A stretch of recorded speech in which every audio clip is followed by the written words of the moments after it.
ونعوذ بالله تعالى من شرور انفسنا وسيئات اعمالنا. من يهد الله تعالى فلا مضل له ومن يضلل فلا هادي له. واشهد ان لا اله الا الله وحده لا شريك له واشهد ان محمدا عبده ورسوله. اما بعد فان اقرب الحديث كتاب الله تعالى واحسن هدي محمد صلى الله عليه واله وسلم. وشر الامور محدثاتها وكل محدثه بدعه وكل بدعه ضلاله وكل ضلاله في النار. اللهم صل على محمد وعلى ال محمد كما صليت على ابراهيم وعلى ال ابراهيم في العالمين انك حميد مجيد. وبارك على محمد وعلى ال محمد كما باركت على ابراهيم وعلى ال ابراهيم في العالمين انك حميد مجيد. قد كان في ظني انني سابدا من اليوم تتمه شرح كتاب العلم من صحيح الامام البخاري رحمه الله، وقد شرحت 14 مجلسا في هذا المسجد منذ سنوات، فرأيت أن أكمل هذا الشرح، ولكن نظرا للحملة العسكرية القاشمة على العراق والتي مضى عليها أسبوع، فقد رأيت أن أتحدث اليوم حديثا آخر على أن أستأنف إن شاء الله عز وجل الكلام في شرح كتاب العلم من صحيح البخاري في المجلس القادم إن شاء الله تعالى. أيها الإخوة، روى مسلم في صحيحه من حديث أبي هريرة وابن عمر رضي الله عنهم أن النبي صلى الله عليه وآله وسلم قال: إن الإسلام بدأ غريبا وسيعود غريبا كما بدأ. زاد في حديث أبي هريرة قال: فطوبى للغرباء. وزاد في حديث ابن عمر: وإن الإيمان ليأرز إلى المدينة كما تأرز الحية إلى الغيث. غربة الإسلام التي نعيشها الآن لا بد للمستضعفين إذا أرادوا النصر حقا أن ينظروا إلى سلفهم الأوائل وكيف عزوا ويحلوا حدوهم. والغربة أيها الإخوة على نوعين: نوع عام ونوع خاص، أو نوع أوسع ونوع أضيق. النوع الأول من أنواع الغربة هي غربة الإسلام بين أهل الأديان، والغربة الثانية أو النوع الثاني من الغربة هو غربة أهل السنة بين أهل البدع والضلالات. ونحن نعيش الغربتين جميعا، نعيش غربة الإسلام بين أهل الأديان، ونعيش أيضا غربة أهل السنة بين أهل البدع والضلالات، بحيث أن كثيرا من الأحكام الجزئية صارت غريبة بسبب فساد أهل الزمان. وصلتني ورقة الآن ملخصها أن أما جاءت المسجد هنا يعني منذ أيام وبتسأل عني، تقول: من هو فلان؟ لماذا؟ فقالت: لأنه أثبت اللي هي في كلية الصيدلة أن التعليم حرام، فالبنت مصرة على عدم استكمال تعليمها، ويعني أقنعت أختها في الخامسة الابتدائية أيضا أن تترك التعليم. فهي تريد أن تعرف من يعني هذا الإنسان الذي أفتى هذه الفتوى، والأخ كاتب الورقة أو الأخت كاتبة الورقة يريد أن يعرف هل أنا فعلا أفتيت بهذا أم لا. أيها الإخوة، أعوذ بالله عز وجل أن أكون كأبي حسن. تعرفون أبا حسن؟ لا يعرفه منكم أحد طبعا. أبو حسن هذا هو الضبط الضبط، فإنهم زعموا أن أرنبا كان بيده ثمرة فاكهة فخطفها الديك فأكلها، فأصر الأرنب أن يذهب مع خصمه إلى قاضي القضاة. قاضي القضاة وهو أبو حسن الضبط، فانطلق جميعا حتى وصل إلى بيت الضبط، فنادته الأرنب: يا أبا حسن. فقال: سميعا دعوتما. فقال: جئتك أنا وهذا نختصم إليه. قال: في بيته يؤتى الحسن. فقالت الأرنب: كان بيدي ثمرة. فقال لها الضبط: حلوة فكليها. قالت: فخطفها مني هذا فأكلها. قال: ما يبدي إلا الخير. قالت: فلقمتك. قال: بحقك أخذت. قالت: فلقمني. قال: حر انتصر. قالت: فاقض بيننا. قال: فاقضي. أبو حسن هذا لا يغضب أحدا أبدا، أبو حسن لا يغضب أحدا أبدا، ولا بد أن يكون الحق مرا، لا سيما إذا كان في وسط تسوده الأعراف الجاهلة التي لم يحكمها الإسلام منذ سنين.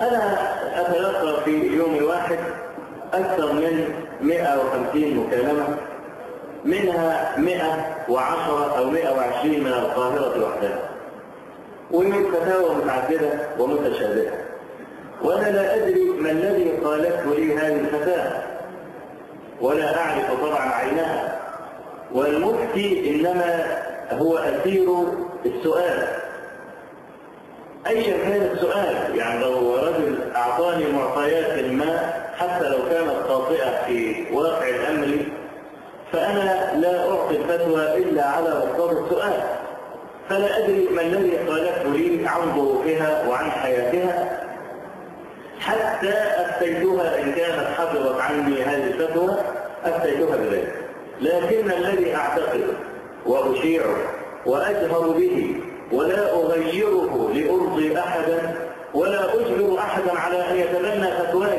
لكنني لا أغيرها، أنه لا يجوز للبنت أن تدخل مدرسة مختلطة ولا جامعة مختلطة، فهذا حرام. ولست أنا متفردا يعني بهذه الفتوى، بل سائر العلماء على هذه الفتوى. هذا نوع من أنواع الغربة، أن تجد الشيء البدهي الذي كان في ديار المسلمين بدهيا صار في غاية الغرابة، ويرمى أهله بالشذوذ وبالانحراف.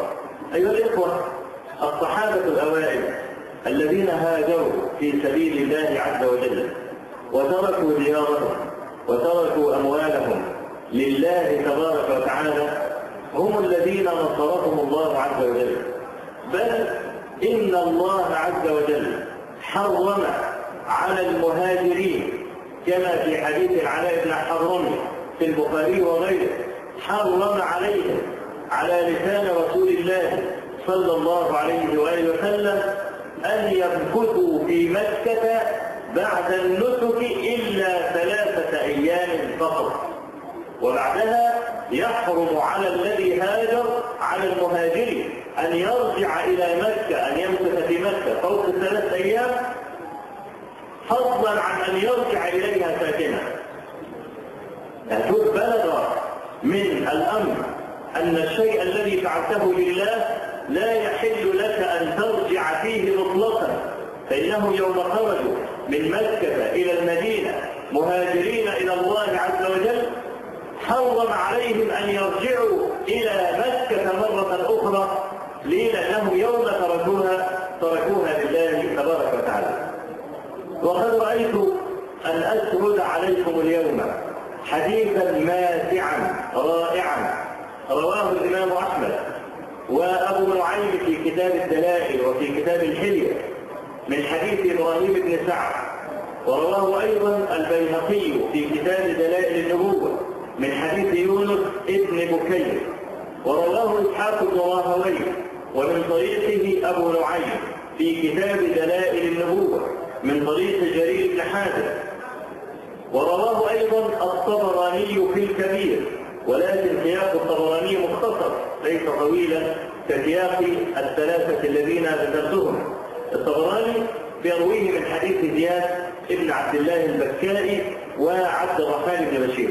هؤلاء الخمسة يروون هذا الحديث من طريق محمد بن إسحاق ابن يسار، ومحمد بن إسحاق بن يسار هذا هو صاحب السيرة، وقد روى هذا الحديث بطوله في سيرته.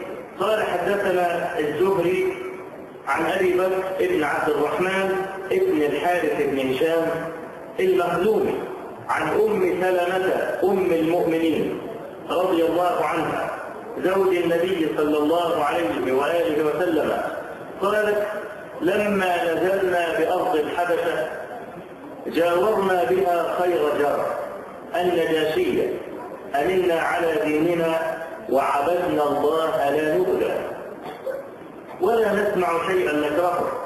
فلما بلغ ذلك قريشا ائتمروا أن يبعثوا إلى النجاشي فينا رجلين جلدين، وأن يهدوا للنجاشي هدايا مما يستصرف من متاع مكة. وكان من أعجب ما يأتيه منها إليه الأدم، فجمعوا له أدما كثيرا ولم يتركوا من بطارقته بالطريقا إلا أهدوا له هدية. ثم بعثوا بذلك مع عبد الله بن أبي ربيعة ابن المغيرة المخزومي وعمرو بن العاص بن وائل السهمي، وأمروهما أمرهم وقالوا لهما: ادفعوا إلى كل بطريق هديته قبل أن تكلموا النجاشي فيهم، ثم قدموا للنجاشي هداياه، ثم سلوه أن يسلمهم إليكم قبل أن يكلمهم. قالت: فخرج فقدم على النجاشي ونحن عنده بخير دار وعند خير جار، فلم يبق من بطارقته بطريق إلا دفع إليه هديته قبل أن يكلم النجاشي. ثم قال لكل بطريق منهم: إنه قد صبأ إلى بلد الملك منا غلمان سفهاء فارقوا دين قومهم ولم يدخلوا في دينكم، وجاءوا بدين مبتدع لا نعرفه نحن ولا أنتم، وقد بعثنا إلى الملك فيهم أشراف قومهم لتردهم إليكم، فإذا كلمنا الملك فيهم فتشيروا عليه بأن يسلمهم إلينا ولا يكلمهم، فإن قومهم أعلى بهم عينا وأعلم بما عادوا عليهم. فقالوا لهما: نعم. ثم إنهما قربا هداياهم إلى النجاشي فقبل منهما، ثم كلماه فقال له: أيها الملك، إنه قد صبأ إلى بلدك منا غلمان سفهاء فارقوا دين قومهم ولم يدخلوا في دينك، وجاءوا بدين مبتدع لا نعرفه نحن ولا أنت، وقد بعثنا إليك فيهم أشراف قومهم من آبائهم وأعمامهم وعشائرهم لتردهم إليهم، فهم أعلى بهم عينا وأعلم بما عابوا عليهم وعاتبوهم فيه. قالت: ولم يكن شيء أبغض إلى عبد الله بن أبي ربيعة وعمرو بن العاص من أن يسمع النجاشي كلامهم.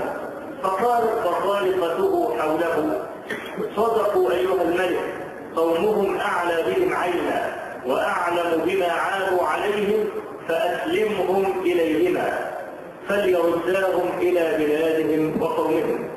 قالت: فغضب النجاشي ثم قال: لا هيم الله، إذا لا أسلمهم إليهما ولا أكاد قوما جاوروني ونزلوا بلادي واختاروني على من سواي حتى أدعوهم فأسألهم ما يقول هذان في أمرهم، فإن كانوا كما يقولان أسلمتهم إليهما ورددتهم إلى قومهم، وإن كانوا على غير ذلك منعتهم وأحببتهم منهما وأحسنت جوارهم ما جاوروني. قالت: ثم أرسل إلى أصحاب رسول الله صلى الله عليه وآله وسلم فدعاهم، فلما جاءهم رسوله اجتمعوا، ثم قال بعضهم لبعض: ما تقولون للرجل إذا جئتموه؟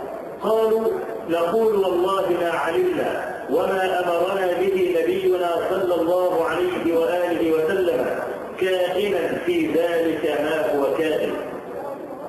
فلما جاءوا وقد دعا النجاشي أساقفته فنشروا مصاحفهم حوله سألهم فقال: ما هذا الدين الذي فارقتم فيه قومكم ولم تدخلوا في ديني ولا في دين أحد من هذه الأمم؟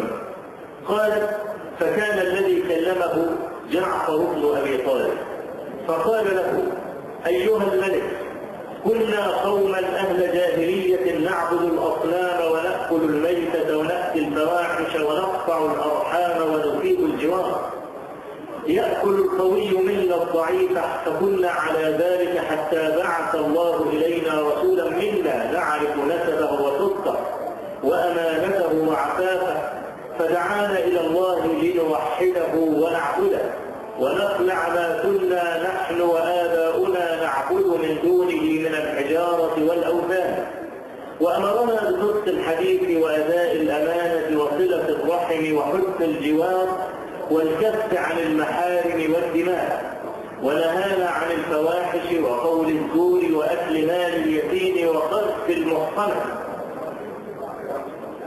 وأمرنا أن نعبد الله وحده لا نشرك به شيئا، وأمرنا بالصلاة والزكاة والصيام. قال: فعدد عليه أمور الإسلام فصدقناه وآمنا به واتبعناه على ما جاء به، فعبدنا الله وحده فلم نشرك به شيئا، وحرمنا ما حرم علينا وأحللنا ما أحل لنا، فعدا علينا قومنا فعذبونا وفتنونا عن ديننا ليردونا إلى عبادة الأوثان من عبادة الله، وأن نستحل ما كنا نستحل من الخبائث، فلما قهرونا وظلمونا وشقوا علينا وحالوا بيننا وبين ديننا خرجنا إلى بلدك واخترناك على من سواك ورغبنا في جوارك ورجونا ألا نظلم عندك أيها الملك.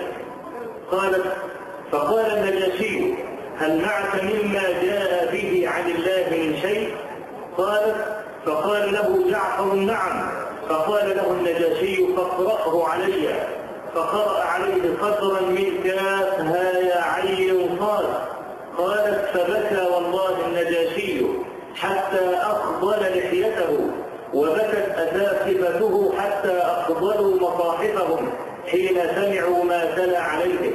ثم قال النجاشي: إن هذا والذي جاء به موسى ليخرج من مشكاة واحدة، انطلقا فوالله لا أسلمهم إليكم أبدا ولا أكاد. قالت أم سلمة: فلما خرج من عنده قال عمرو بن العاص: والله لأنبئنه غدا عيبهم عنده ثم أستأصل به خضراءهم. قالت: فقال له عبد الله بن أبي ربيعة وكان أتقى الرجلين فينا: لا تفعل فإن لهم أرحاما وإن كانوا قد خالفونا. قال: والله لأخبرنه أنهم يزعمون أن عيسى ابن مريم عبد. قال: ثم غدا عليه الغد فقال له: أيها الملك، إنهم يقولون في عيسى ابن مريم قولا عظيما، فأرسل إليهم فاسألهم عما يقولون فيه. قالت: فأرسل إليهم يسألهم عنه. قالت: ولم ينزل بنا مثلها. فاجتمع القوم فقال بعضهم لبعض: ما تقولون في عيسى إذا سألكم عنه؟ قالوا: نقول والله فيه ما قال الله وما جاء به نبينا، كائنا في ذلك ما هو كائن. فلما دخلوا عليه قال لهم: ما تقولون في عيسى ابن مريم؟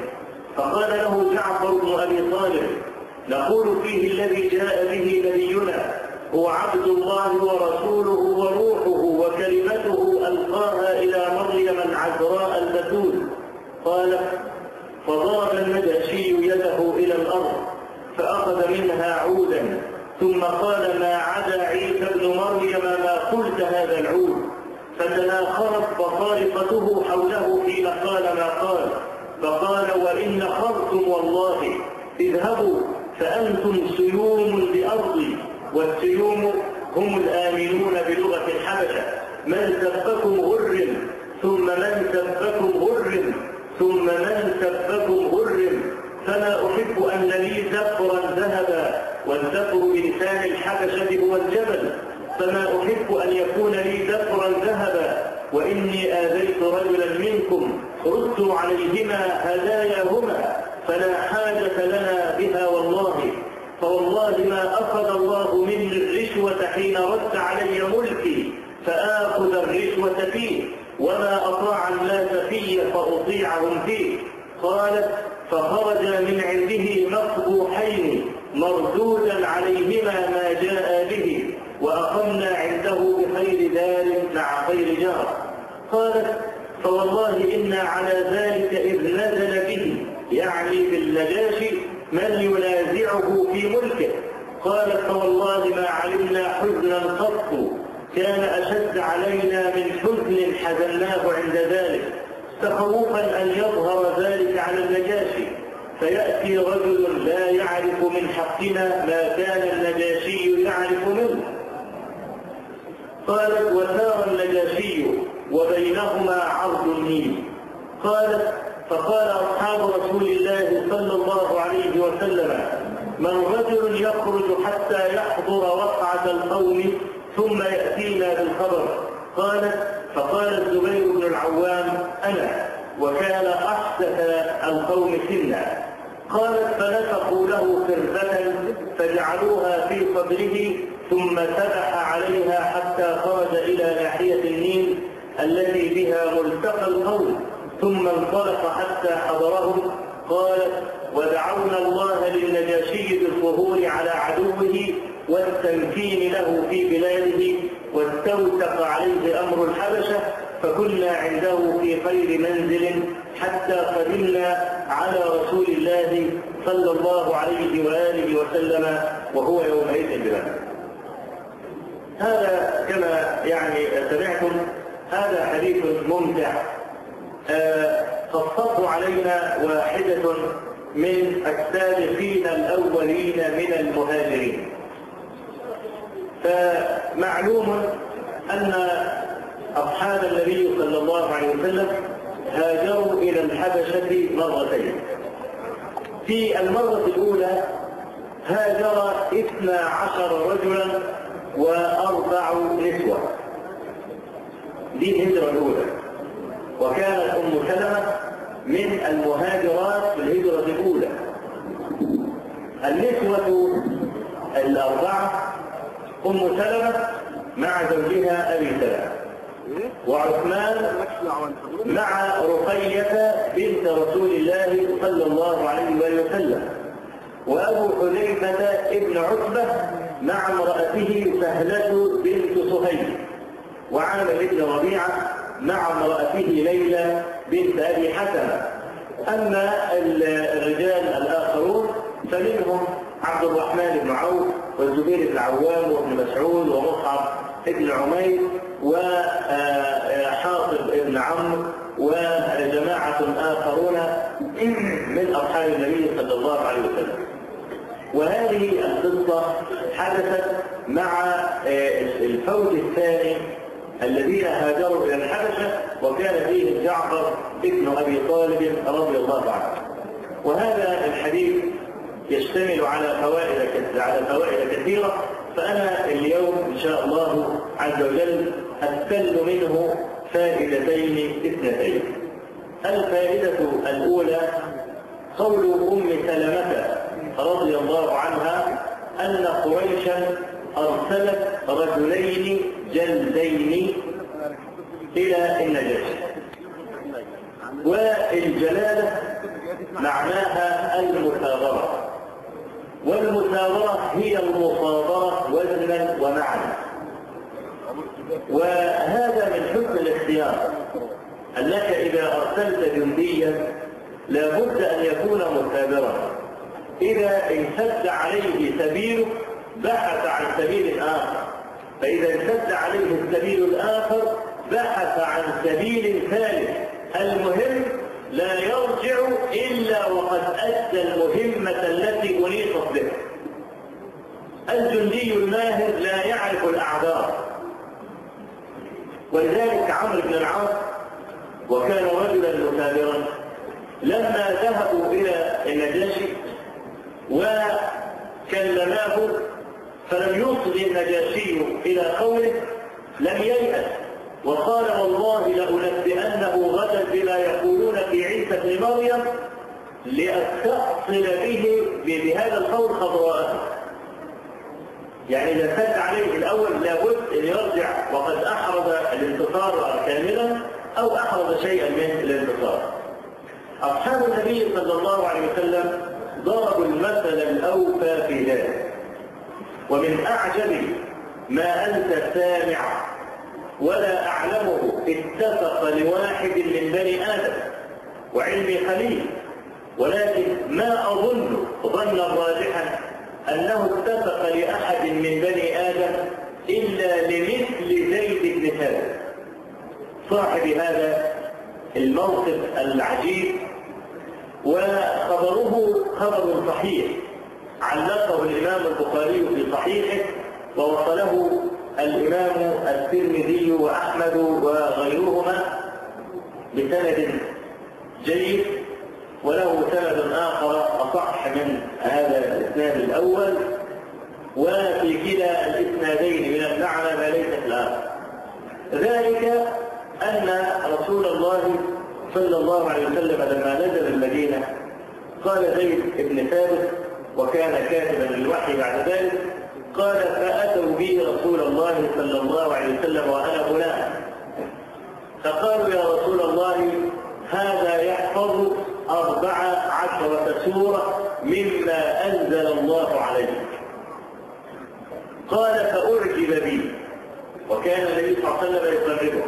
قال زيد فقال لي يوما يا زيد تعلم كتاب يهود فإني لا آمنهم على كتابي. وفي لفظ قال تعلم لغة يهود، يتعلم العبرية، فإني لا آمنهم على كتابي. وفي الإسناد الآخر اللي هو أصح من هذا الإسناد وهو عند الترمذي وغيره أن النبي صلى الله عليه وسلم ندب زيد بن ثابت إلى تعلم السريانية. حافظ بن حجر يقول إنه تعلم اللسانين جميعا لحاجته إليهما. إذا مطلوب منه يتعلم العبرية ومطلوب منه يتعلم السريانية. قال زيد فلم يمر علي 15 يوما إلا وقد حذقته. حذقته يعني صار ماهرا به. وفي لفظ فلم يمر بي أو علي إلا 17 يوما. العلماء جمعوا إن هو تعلم العبرية 15 يوم وتعلم السريانية في يومين. ويقول حذقته فدلوني على رجل غريب عن لغة قومه وأراد أن يتعلم ذلك اللسان، هل يمكن في نصف شهر أن يكون ماهرا بهذا اللسان بعد أن كان جاهلا به؟ أبدا. ما هو الوقود الذي حرك زيد بن ثابت؟ قال صلى الله عليه وآله وسلم له إني أخاف على كتابي. هذا هو الذي حركه. إني أخاف على القرآن، وهذا كاف أن يجعل الدم الذي يجري في العروق كله وقود. لما يقال لمسلم حي الضمير حي الإيمان إني أخاف على القرآن من لعب اللاعبين، أو إني أخاف على سنة رسول الله صلى الله عليه وسلم من كذب الكاذبين، فتعلم السنة لتقف لتزول عن حياضها. أنا لا أتصور إذا كان الرجل حي الضمير حي الإيمان تمضي عليه سنون طويلة ولا يكون ماهرا بالقرآن أو السنة. أنا أقول هذا الكلام لطلبة العلم الكسالى اللي بقاله 15 سنة يطلب علما ومع ذلك لا يستطيع أن يحرر مسألة أصولية ولا فرعية. احنا عندنا الذين يتزينون بزي طلبة العلم كثير جدا، أما الذين تحققوا بالعلم وركبوا مركب الجدية فيه فأقل من القليل. هذا اللعب في السنة على أشده. القرآن بحمد الله محفوظ منذ نزل وهو غص طري إلى اليوم. لو زاد فيه إنسان حرفا لخرج ألوف الصبيان من جلدات العالم في ديار المسلمين يردون عليه. ليه؟ لأن القرآن منقول نقل التواتر، أعلى درجات التواتر في الدنيا كلها، الجيل ينقله عن الجيل. إنما السنة سهل اللعب فيها، وقد لعب الوضاعون فيها كثيرا ووضعوا أحاديث بالألوف، فضلا عن وهم الواهمين وغلط الغافلين وغفلة المغفلين الذين أدخلوا في كلام النبي صلى الله عليه وسلم ما ليس منه غلطا وليس عمدا. إذا عندنا مهيع متسع. مهيع الأول جماعة كذابين، وأنا يعني أسباب الوضع كثيرة. واحد تاجر عايز يروج مثلا يقال حديث ربيع أمتي في العلم والبطيخ مثلا، لو علمتم ما في الحلة لاشتريتموها بوزنها ذهبا، المؤمن حلي يحب الحلاوة. أو مثلا رجل مذهبي يحب إماما ويكره الآخر ويخذل عن مذهبه، كهذا المخذول الذي وضع الحديث الآتي: قال رسول الله صلى الله عليه وسلم: أبو حنيفة سراج أمتي، ويأتي رجل من بعده يقال له محمد بن إدريس اللي هو الشافعي: أشر على أمتي من إبليس. فده رجل حنفي عايز جلد، عايز جلد عشان يبطل يصب، يضع حديثا لأجل أن يرفع أبا حنيفة. وأبو حنيفة رحمه الله لا يحتاج إلى مثل هذا الكذب الممدود لأجل أن يرفع أبا حنيفة. يوم يجعل الشافعي الذي عقمت أرحام النساء أن تلد مثله، بل أن تلد نصف الشافعي رحمة الله على الشافعي. وأنا لما أقول هذا أقول غير مغال في الشافعي، فالذي يعرف الشافعي حقا ربما قال أكثر من ذلك، حتى سماه أهل مكة ناصر الحديث. وكان الإمام أحمد يقول: لا زالت أقضياتنا في يد أهل العراق حتى جاء الشافعي فانتزعها منهم. وكان أحمد يدعو للشافعي على مدار 40 سنة لا يترك صلاة إلا دعا للشافعي فيها. فسمعه عبد الله ولده فقال له: يا أبتي، من هذا الشافعي؟ ليس سؤال عن رجل يجهله، لكن من هذا الذي تخصه بهذا الدعاء على مدار هذه السنوات الطويلة؟ قال: يا بني، كان الشافعي كالشمس للدنيا والعافية للناس، فهل عنهما من عوض؟ ما عرفنا الناسخ والمنسوخ ولا الخاص ولا العام إلا بعدما جالسنا الشافعي.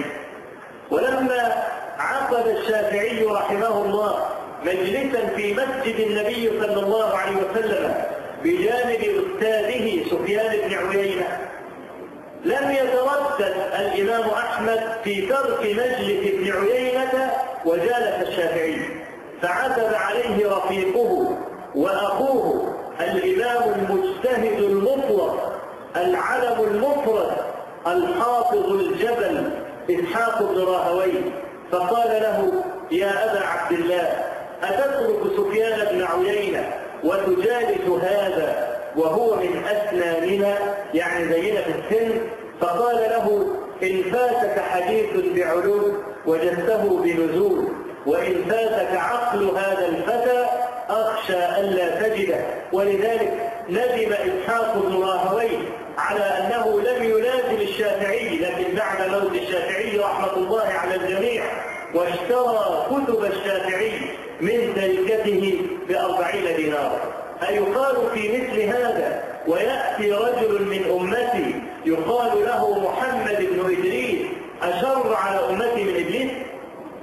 فلأجل أن يضع الشافعية ويرفع أبا حنيفة يوم يكذب على النبي صلى الله عليه وسلم. وهناك بقى الفرق التي تفرقت بعد مقتل عثمان رضي الله عنه، كل فرقة من هؤلاء اجتد بعض أفرادها وكذبوا على النبي عليه الصلاة والسلام أكاذيب لا حصر لها.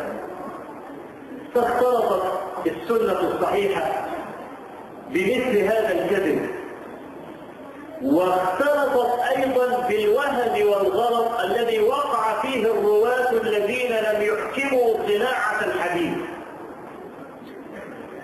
فنزل فقيض الله عز وجل حفظا لسنة نبيه التي جاءت مبينة لكتابه والتي وعد الله عز وجل بحفظها، فقال في حقها إنا نحن نزلنا الذكر وإنا له لحافظون.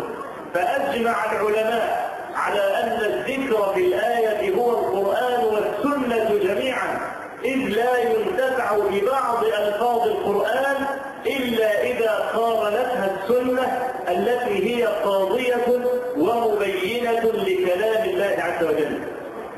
فقيض الله عز وجل جماعة من العلماء الكبار فنقلوا هذا كله ووضعوا السنة الصحيحة على جنب وزيفوا الكذب والخطأ وبينوه، ووضعوا من الضوابط العلمية ما تعجز البشرية عن الاتيان بعشر معشاره، بل يقفوا مشدودين أمام هذا التأصيل العلمي الذي لا يعرف عشر معشاره في أمة من الأمم. وبعض العلماء بدأ يضع الأحاديث في كتب، وبعض الأحاديث الحسان في كتب، إلى آخر المجهود الكبير الذي يعرفه بعضكم إن شاء الله تعالى. ففي كل زمان قوم يكرهون السنة يتبعون عقولهم إن أحسن الظن بهم، وكثير منهم يتبعون أهواءهم. فأنا لو قلت لطالب علم اسهر الليل وواصل به النهار وجد في التحصيل والطلب حتى تدب الكذب والخطأ عن سنة النبي صلى الله عليه وسلم، ثم لا يكون عنده من الحمية مثلما كان عند زيد بن ثابت، فهذا رجل ليس بحي الضمير، وهذا رجل ليس بعالي الإيمان. وإلا يكفي أن يقال له ذب الكذب عن رسول الله صلى الله عليه وسلم حتى لا يرى للنوم طعما ولا يستحل جهله بنوم. الذي حرك زيد بن ثابت رضي الله عنه أن النبي صلى الله عليه وسلم جعله مدافعا عن القرآن، فقال له تعلم كتاب يهود فإني أخشى عليهم من كتابنا. الفائدة الثانية هي الكلام عن البطانة. فأنتم كما سمعتم أن قريشا جمعت هدايا كثيرة، ومعروف الهدية تسل سخيمة الصدر. وفي الحديث الذي حسنه الحافظ بن حجر ورواه البخاري في كتاب الأدب المفرد عن أبي هريرة أن النبي صلى الله عليه وسلم قال تهادوا تحابوا. فجمعوا هدايا كثيرة، وكان من أعجب الهدايا التي يحبها النجاشي الأدب. الأدب هو الدين. فجمعوا له أدما كثيرا، وكل بطريق من البطارقة والبطريق هو كبير الأساقفة، كل بطريق جهزوا له هدية، وجهزوا طبعا للنجاشي باعتباره الملك هدية مخصوص، ولكن قالوا لهما الآن: ما تديش الهدية للنجاشي الأول لأنك أنت كده هتموته، لكن ادفعوا إلى كل بطريق هديته أولا، البطانة والحاشية اللي هي بتتخذ القرارات. البطانة اللي هم الدخلاء الذين يعرفون بواطن الأمور، هو الوالي بيعرف في كل حاجة، هو الوالي بيفهم في الاقتصاد والسياسة والكورة، ويفهم كمان في أي حاجة في الحرب والعسكرية والكلام ده. لا طبعا، من الذي يشير عليه؟ البطانة، البطانة الاقتصادية هم الذين يشيرون. والله احنا نغطس الجنيه لان كده احسن له ويبقى المرحوم بدل ما يموت في ضيف، وهو ده الكويس، خلاص يبقى نغطس الجنيه. مين اللي عمل الحدوته دي؟ البطانة.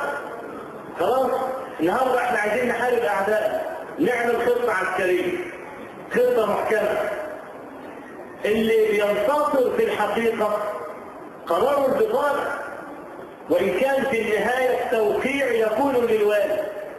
عشان كده كل شيء ينسب إليه، وده شيء طبيعي، شيء طبيعي، يعني ليس بمنكر وليس بغريب أن ينسب الشيء للوالي. ليه؟ لأن توقيعه النهائي هو الذي أمضى الخطة، وده قديم، كما قال عمر بن الخطاب رضي الله عنه فيما رواه البخاري في كتاب الحدود في باب رجم الحبلى من الزنا، لما ذكر عمر بن الخطاب رضي الله عنه الرجم، وأنه يخشى إذا تطاول بالناس زمان أن يقول قائلهم لا نجد الرجم في كتاب الله، فيقول عمر بن الخطاب رضي الله عنه: ألا وإن رسول الله صلى الله عليه وسلم رجم، ورجم أبو بكر ورجمت، فهل تولى رسول الله صلى الله عليه وسلم رجم زان بيده؟ مسك حجر وضربه؟ أبدا، ما حصلش، إنما قال اضربوه، فكل واحد قام بحجر وضرب. فيقول عمر: رجم رسول الله، أي رجم عن أمره، ورجم عن أمر أبي بكر، ورجم عن أمر عمر. كذلك يقول الوالي: أنا انتصرت في الحرب، ولم يباشر القتال بنفسه، ولم يباشر وضع الخطة بنفسه. خلاص كده؟ فالبطانة هم الذين يفعلون كل شيء. فمن الخطير جدا جدا أن تكون البطانة سيئة، ولذلك قال الله عز وجل: يا أيها الذين آمنوا لا تتخذوا بطانة من دونكم لا يألونكم خبالا ودوا ما عنتم قد بدت البغضاء من أفواههم وما تخفي صدورهم أكبر قد بينا لكم الآيات إن كنتم تعقلون. فهذه الأمة عقلت عن الله عز وجل مثل هذا التحذير؟ المستشارون يهود أو نصارى أو مجوس في بلاد المسلمين في شتى مناحي الحياة. الخواجة هو الخبير، ويقدم عقله وقراره على عقول أبنائنا، وهم أذكى منه وهم أفضل منه، لكن احنا عندنا كما يقال قديما عقدة الخواجة. هذه بطانة الله عز وجل الذي خلقنا وخلقهم ويعلم ما تكن صدورنا وصدورهم يقول: لا يألونكم خبالا، يعني لا يقصرون في إعناتكم وفي إخباركم وفي إيقاع الفساد بينكم وفيكم سماعون لهم. أوضح كلام الخوارج حتى في الكورة، الكرة نفسها يعني حتى مش عارفين نلعب، يعني لا جد عارفين ولا لعب عارفين. تشوف المهانة والمهزلة. وطبعا ده مش معناه انا بشجع الكرة ولا بقول الكرة والكلام ده مش حاجة يفهم غلط، لكن لا في جد ولا في هزل. والخوارج كل مناحي الحياة في بلاد المسلمين، هذه شهادة الله عز وجل فيه، لا يخلونكم خبائث. وعلشان يعرف انت وصلت لفين وانتاجك وصل لفين وتخطيطك للمستقبل شكله ايه، عملوا شهادة اسمها شهادة البيض. انا بسميها كده، هم يقولوا الايزو، انا مسميها شهادة البيض. ليه؟ لانهم عرفوا انتاجي وتخطيطنا للسنوات القادمة.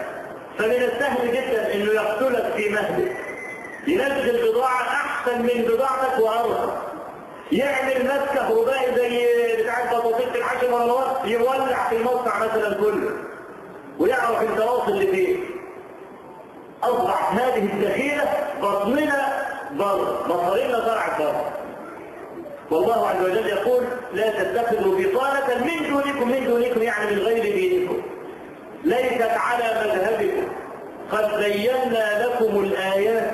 بينا يعني ليست مسألة خفية، وقد بيناها بلسان عربي مبين إن كنتم تعقلون. فالبطانة دي أخطر حاجة في الدنيا البطانة.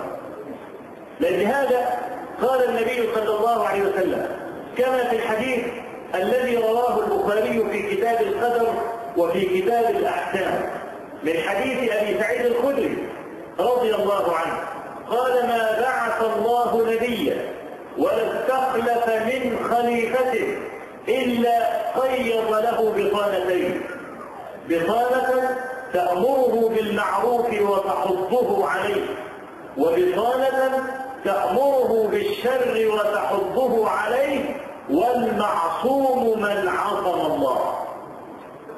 المعصوم من عصم الله. ليه؟ قال لك لأن البطانة لها سحر لا يكاد يفلت منه أحد. يستلوا على الحبل والغالب، يستلوا على الحبل والغالب.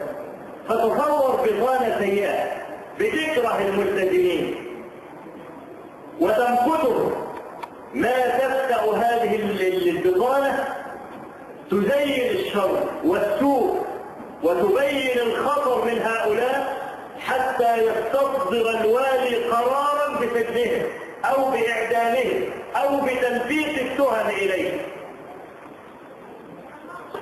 فالبطانة مسألة خطيرة. الدنيا كلها مبنية على حسن البطانة أو على سوء البطانة.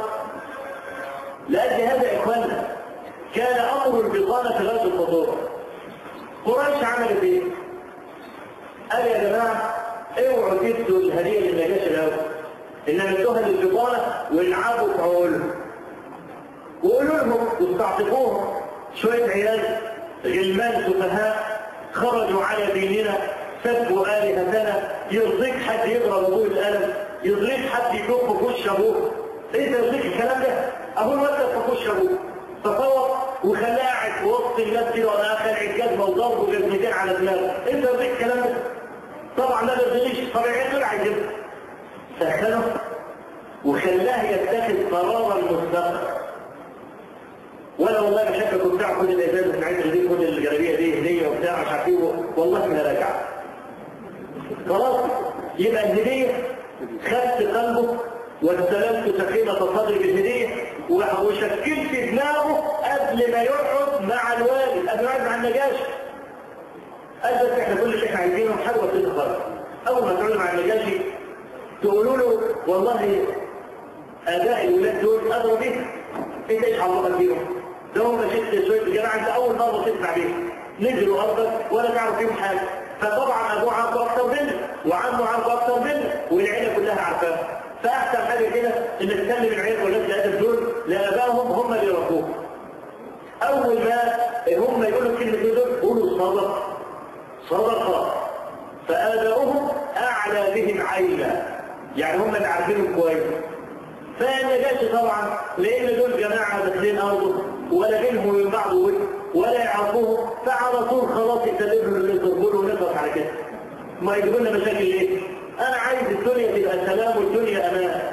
شويه عيال زي دول يروحوا في داهيه ونخلص. هم فكروا ان المساله كده، وما علموا ان النجاشي رجل نبيل وانه ذو مروءه، وعلى هذه المروءه تكثرت هذه المؤامره. فاذا البطانه يا اخوانا بطانه خطيره. اخطر انواع هذه البطانات كلها الشيطان. الشيطان ده اسوأ بطانه.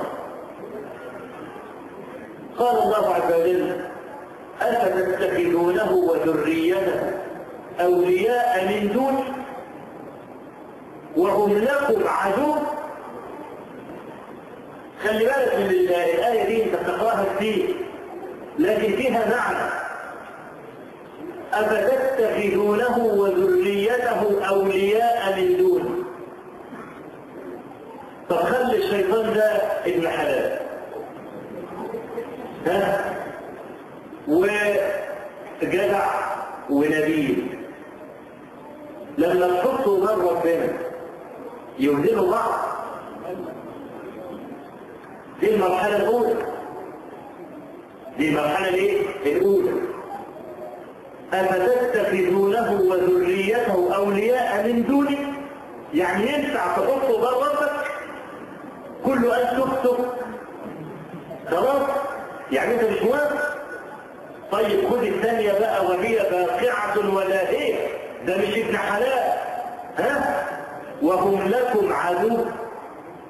يعني لو كان حتى ابن حلال ما ينفعش تحطه قدام ربنا وتختاره وتسيب ربنا، فما بالك وهو عدو. ومع ذلك صار أكثر أهل الأرض قوادين له يحصبون في هواه، فحينئذ ما يستحقوش إلا أن الواحد يجي عليه. بئس للظالمين بدلا. فالله أخذته واخترته برغم ان انا درجت لك المساله اهو. يعني هو لو كويس ما ينفعش تختاره وتسيب ربنا، فكيف اذا كان عدوا ومع ذلك اخترته برضه بعد ما قلت لك ان عدو كمان؟ خلاص بئس للظالمين بدلا.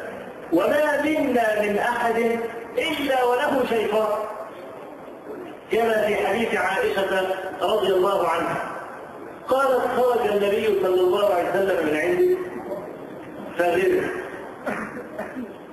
فلما رجع فرآني أي غيره قال: ما لك يا عائشة؟ أجاءك شيطان؟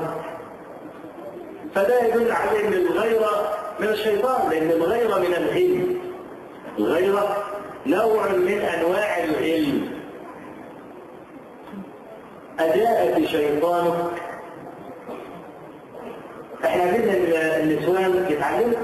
النسوان دول عربية فرصة، مش يعني ضربة مبتدأ، لا، عايزين النسوان يتعلموا. أجاءك شيطان، ما قالتلوش نعم، إنما غيرت الكلام. قالت: يا رسول الله أوليس لك شيطان؟ خلصت المسألة. الراجل يقول للست: يا ست اعملي معروف، يا ستي ما تنزلنيش عقلي بتلعب في وشي. طب غوري من وش السعاده، تقول له لازم تطلق، لو الراجل يطلق. ما انت عمال تقول لي حب الشارب وانا اصلا عارفه ان ما لقيتش شارب لان مش ابن ابوك. اضرب شرباتك كده وقول انت طالق لو راجل ابن راجل. يا ست اعملي معروف، يا ست ابن شيطان. لا مش هاخد لازم تصرف ده تقول له راجل. طب نغير الكلام، لا نخلص الموضوع الاول.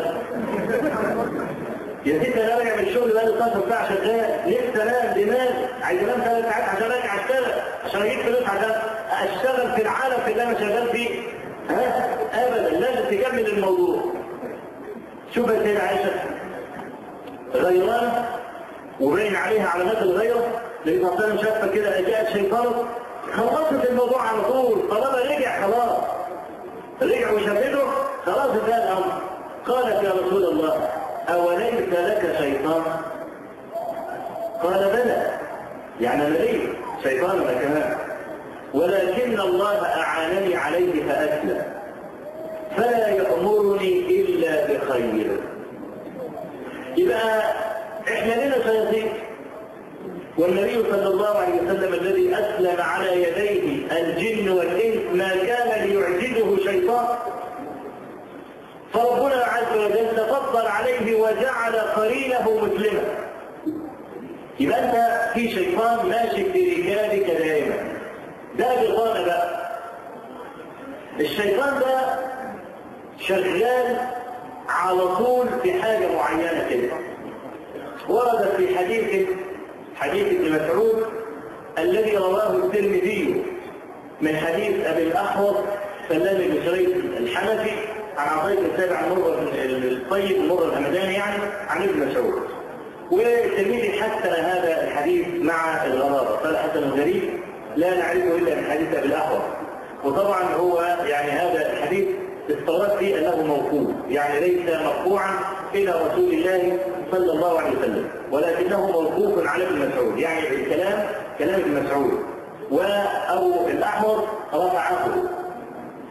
وخالف أبا الأحوص في رفعه جماعة من الثقات، منهم جرير بن عبد الحميد الضبي، ومنهم إسماعيل بن علية، ومنهم موسى بن إسماعيل التبوذكي. كل الجماعة دول رووا هذا الحديث عن عطاء بن السائب عن مرة الطيب عن ابن مسعود أنه قال. وطبعا يعني أنا لا يعني أعصب المسألة بأبي الأحوص وحده، ولكن عطاء بن السائب كان اختلط، فيعني كل هؤلاء حملوا عنه بالاختلاط، فربما وهم عطاء بن السائب ورفع الحديث مرة، وربما وقفه مرة، لكن جانب الوقت أقوى. والعلماء يقولون إذا يعني حصل اختلاف الحديث وقفا ورفعا فالأخذ بالأقل هو الأحوط، والأقل هنا الوقف ولا الرفع؟ الوقف بلا شك. فهذا كلام ابن مسعود، ومع أنه كلام ابن مسعود إلا أنه له حكم المرفوع، إذ مثله لا يدرك بالرأي. قال إن للملك بابن آدم لمة وإن للشيطان لمة. اللمة أي المنزل القريب. في 3 سيارات أغلقت في الشارع، الإخوة اللي هم أغلقوا الشارع سياراتهم يفكوا الموقف. إن للشيطان بابن آدم لمة وللملك لمة. اللمة هو المنزل، يعني أنت قاعد في بيتك أهو، يقوم الشيطان يقوم جاي ساكن جنبك على طول. خلاص؟ فلمة الشيطان إيعاد بالشر وتكذيب بالحق، ولمة الملك إيعاد بالخير وتصديق بالحق. فمن وجد ذلك أي من وجد لمة الملك فليحمد الله عز وجل، ومن وجد لمة الشيطان فليستعذ بالله عز وجل من الشيطان الرجيم. ثم قرأ الشيطان يعدكم الفقر ويأمركم بالفحشاء. يبقى إذا الشيطان له جولات متكررة معاه، ويلبس لك 1000 وش بحيث ما تعرفوش. انت رجل تقي يقوم لابس لك وش الدقن لحد الصورة، ويركب لك زميل الطاقة، خلاص، ويركب لك هنا خطين اسودين. ايه استواد منين؟ اصلا بعيط على طول، كتر البكاء من خشية الله، خلاص، ويمسكوا ذكر. قال انت لما تلاقي واحد ما قبلك وكان يقول له ادعي لنا يا مولانا، بركاتك يا مولانا، اتاري هو مين؟ ارجع بس ورا وانت تشوف ده، تقوم تعرفه على طول. لو ان واحد من عباد الله الاخيار اول ما شافه كده وربنا منور بصيرته وكشف الوش ده هو يقوم لابس له وش ده، وهكذا يفضل يقلع في وش ويلبس وش. المهم انه يغتالك او على الاقل يعطلك فلا تصل الى منزلك في الوقت المحدد. الوقت المحدد اللي هو ايه؟ اللي هو حياتك، حياتك الدنيا عمرك، فيعطلك يوقعك تقع على وشك تقع، تعالى تقعد تعمل كده وكده، اديك اتعطلت دقيقه خلاص لانه مش عارف يغتالك. فالشيطان بطانه سيئه جدا وله وسوسات وله شغل كتير جدا جدا. يعني ذكرنا في الدروس المتناثره التي ربما سمعتموها بعضا من مكائد هذا الشيطان. دي البطانه السيئه الاولى فاحذرها. البطانه السيئه الثانيه الكفار، والكفار دول اصل البطانه بتاعتهم الشيطان، فهم عن الشيطان يتفرعوا. قال عز وجل: ألم تر أن أرسلنا الشياطين على الكافرين تؤزهم أزا، أي تزعجهم وتنكرهم وتخلون يتخذوا قرارات وبتاع والكلام ده الشياطين الحركات. فلا تتخذ كافرا بطانا.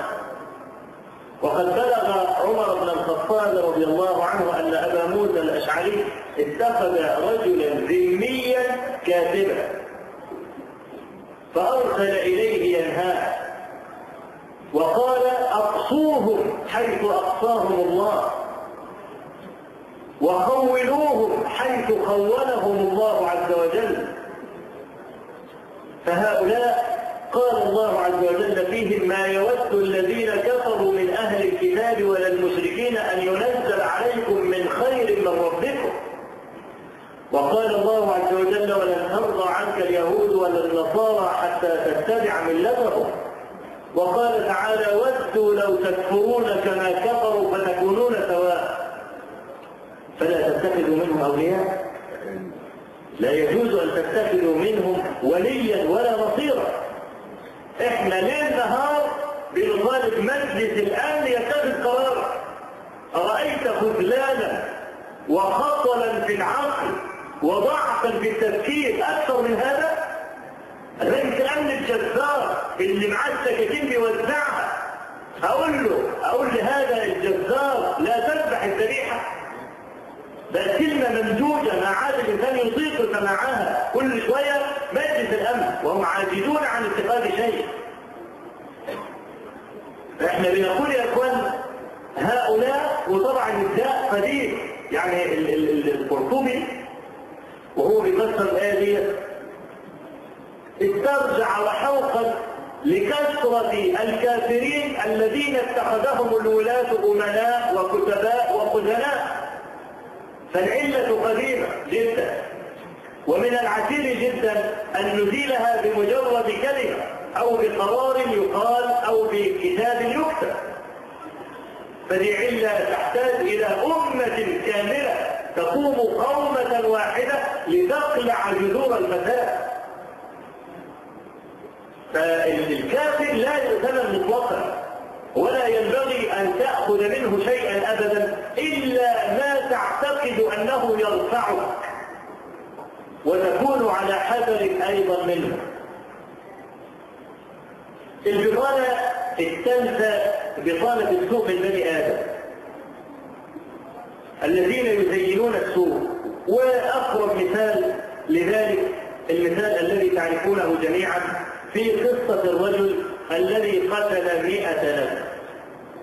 لما قتل 99 وراح للراهب وقال قتلت 99 نفسا، قال له لا قتل.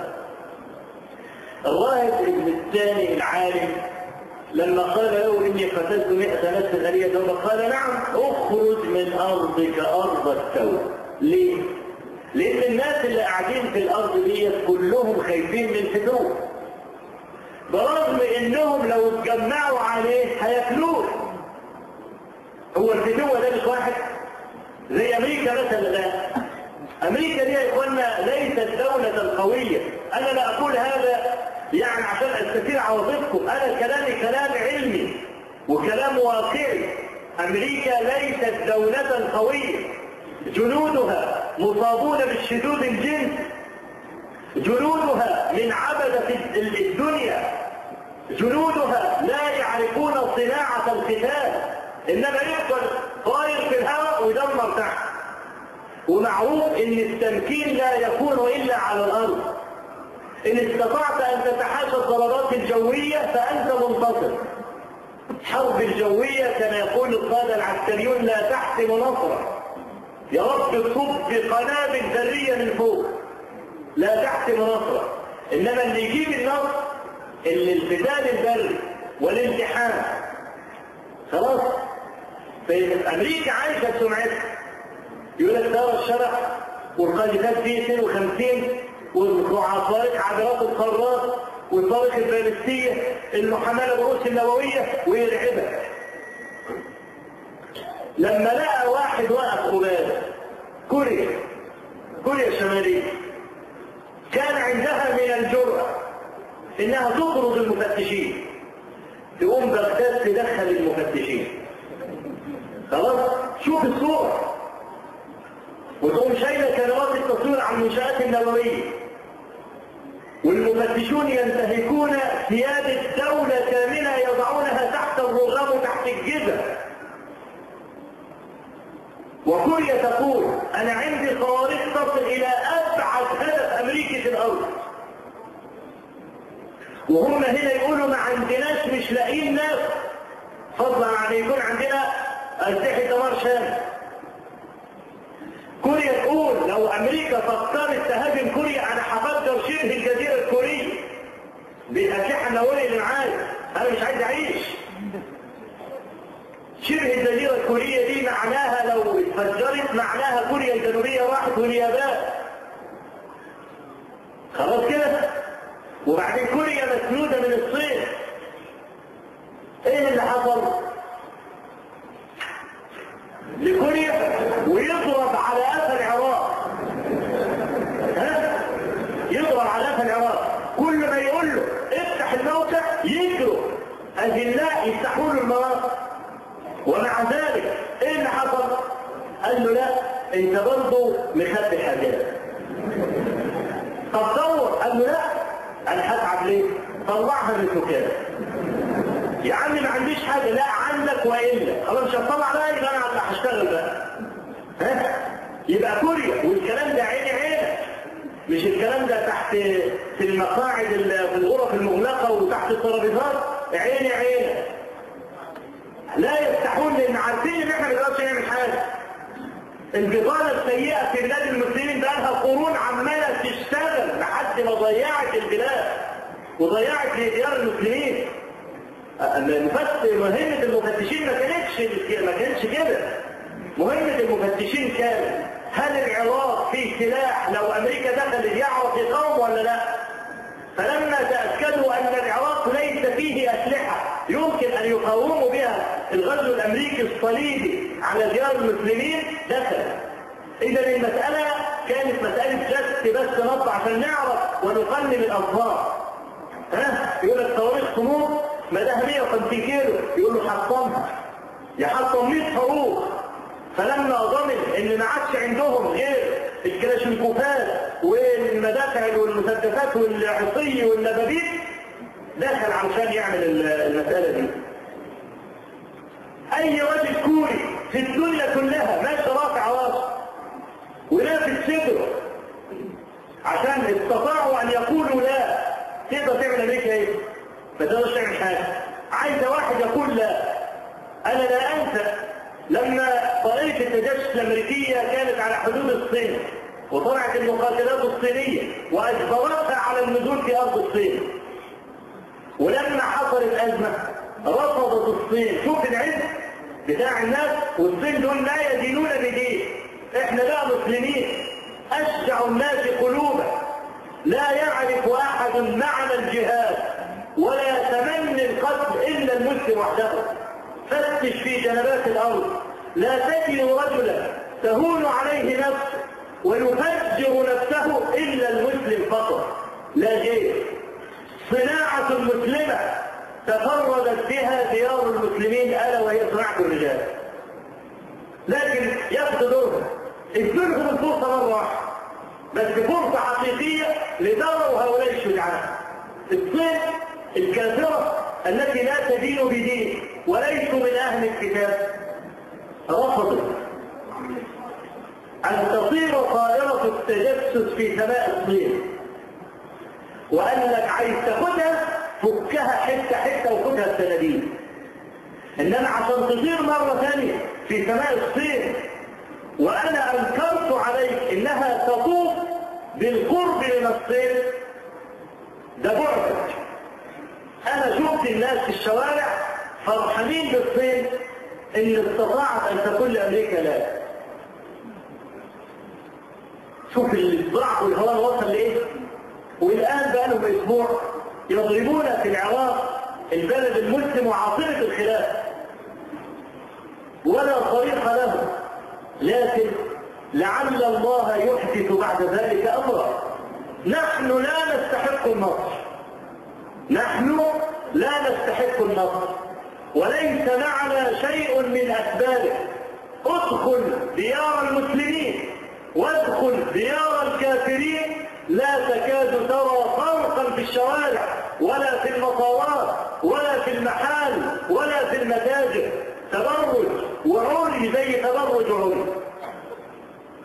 فنحن ليس عندنا شيء من اسباب النصر، ولكن اذا كنا جادين وعازمين ونحب الخير لامتنا ونريد ان نمكن لدين الله عز وجل في الارض وانتوينا بجد واخلاص ان نهاجر الهجرتين اللتين لا بد لكل مسلم عنهما في كل نفس، هجرة إلى الله عز وجل بتوحيده والإخلاص له وحسن التوكل عليه والإنابة له تبارك وتعالى والخوف منه والرجاء فيه والإقلاع عن الذنوب، مع هجرة أخرى وهي متابعة رسول الله صلى الله عليه وسلم في كل ما يأمر به، لا نخالفه في دقيق ولا جليل، ولا نقدم قول أحد على قوله كائنا من كان هذا القائل. هاتان هجرتان لا بد للمسلم منهما في كل نفس. إذا نحن هاجرنا الهجرتين هاتين في كل يوم وعزمنا على تحقيق العبودية، لعل الله تبارك وتعالى أن ينظر إلينا وأن يمكن لنا وأن ينصر هؤلاء المستضعفين على هؤلاء الكفار الصليبيين المبتلين، وليس ذلك على الله العزيز. والعراق عبارة عن عقد، العراق أوله. المسألة ليست مقتصرة على العراق، وأنا أقول وليس ما أقوله سرا، فهذا معروف للولاة قبل أن أعرفه أنا أن الدور قادم على مصر، لأن المسألة كلها هي إقامة دولة إسرائيل الكبرى. الرئيس الأمريكي رجع وبوش الأب والابن، هؤلاء يؤمنون بعقيدة أن المسيح لن يخرج إلا إذا التحمت النصرانية مع اليهودية. إذا التحمت النصرانية مع اليهودية حينئذ يخرج المسيح وتسود النصرانية الدنيا. دي العقيدة اللي محركاها، هذه العقيدة هي اللي محركاها. اوعوا تكونوا مفكرين ان هيسكتوا عن غزو العراق. تعرف لو وصل الامر وفشلوا فعلا في الاستيلاء على العراق هيضربوها بالقنابل الذرية. ليه ما يضربوهاش؟ زي ما حصل مع اليابان لما الطيارون اليابانيون، واليابانيون معروفون بالولاء الكامل لتراب اليابان،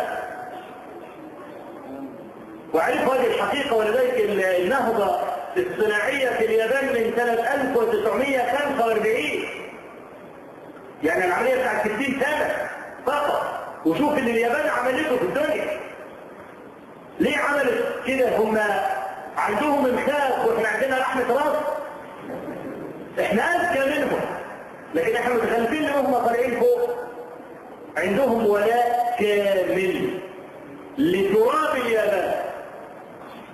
فلما حصلوا الحلفين هزموا ولقوا والمانيا بقى اتهزمت مع اليابان والكلام ده، والطيارون اليابانيون وجدوا انهم ضايعين. عملوا ايه؟ عملوا فرقة انتحارية من الطائرات وهرقوا بالطائرات ودخلوا بها في الاسطول الامريكي فدمروه عن كامله. فكانت النتيجة القنبلة الذرية في هيروشيما وناجازاكي.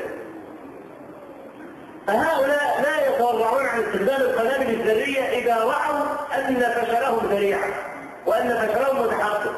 طيب ليه العراق في الأول؟ قال لك أصل دول المواجهة مع إسرائيل 4: مصر وهي أقواها وأكبرها والقوة الضاربة التي يحسب لها 1000 حساب، والأردن وفلسطين وسوريا، وعندك كمان لبنان.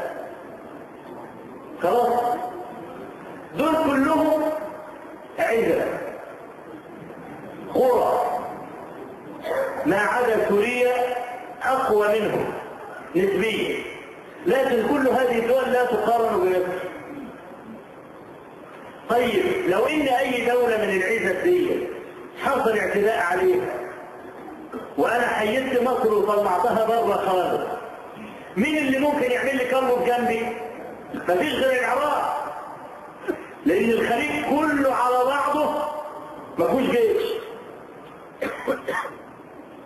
والبقعة دي العراق لحد مصر هي البقعة الوحيدة في العالم التي أرسل الله عز وجل فيها الرسل. فيش نبي طلع الله أبدا، لم يخرج نبي من بقعة الشام ومصر. طبعا سيناء موسى عليه السلام والطور والمناجاة، ودي مسألة جوهرية بالنسبة لإسرائيل إذا اليهود يعني. وطبعا مصر كان فيها يوسف ويعقوب عليهما السلام، ودول من أنبياء بني إسرائيل. وبقعة الشام أكثر البقع اللي نزل فيها الأنبياء مع جزيرة العرب، والتي بعث فيها نبينا صلى الله عليه وسلم. فالبقعة دي كلها هي البقعة المباركة في العالم. عشان كده على باب الكنيسة من النيل أو من الفرات ما قالكش للمغرب ولا موريتانيا، لأنها ما تلزموش. لو لزمته أهو من باب أرض وخدناها وأمنا نفسنا ووسعنا الإمبراطورية، لكن حدود الطمع محصورة من النيل للفرات. ليه؟ لأن أرض مقدسة، وأكثر الأنبياء الذين بعثوا إلى الأرض من بني إسرائيل، فعايزين يعيدوا بقى دولة إسرائيل الكبرى على عقيدة دينية. طب إحنا لما بنقاتل عن عقيدة، عشان كده مغلوبين، وعشان كده بيحاربوا العقيدة في ديار المسلمين، وينبذون أهل السنة والجماعة بالأصوليين. والحرب قائمة على قدم وساق لاكتفاف خضرائها. علشان ايه؟ قال لك هم صح وكانوا بيتكلموا وما بيطلشوش بالايد ولا حاجة، لكنهم يشكلون ضمير الجماعة، وهم اللي بيعلموا الناس وبيرسخوا العقائد في قلوب الخلق. دي أخطر من استخدام السلاح. يبقى لابد أن توقف زحفهم بأي وسيلة من الوسائل. هتوقف الزحف هنوكلك ونطعمك ونسقط ديونك العسكرية وديونك الاقتصادية ونعمل لك كل حاجة. مش هتسمع الكلام هقلبهم عليك، وخلي البلد كلها جماعات يطحنوا في بعض ويبتدي ينظر وفيكم سماعون له. فعشان كده يا جماعة البطانة من أخطر شيء على وجه الأرض. كما قلت الوالي إنما يتحرك في قراراته من البطانة.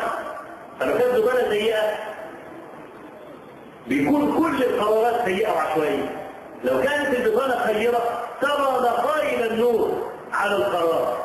يعني مثلا البطانة الصحيحين أن سليمان عليه السلام قال لا أطوفن الليلة على 100 امرأة، وفي رواية 90 وفي رواية 70 وفي رواية 60 وأكثر من رواية من هذه في الصحيحين. والحافظ بن حجر وجه العادة التوجيه يجدر أن يراجع،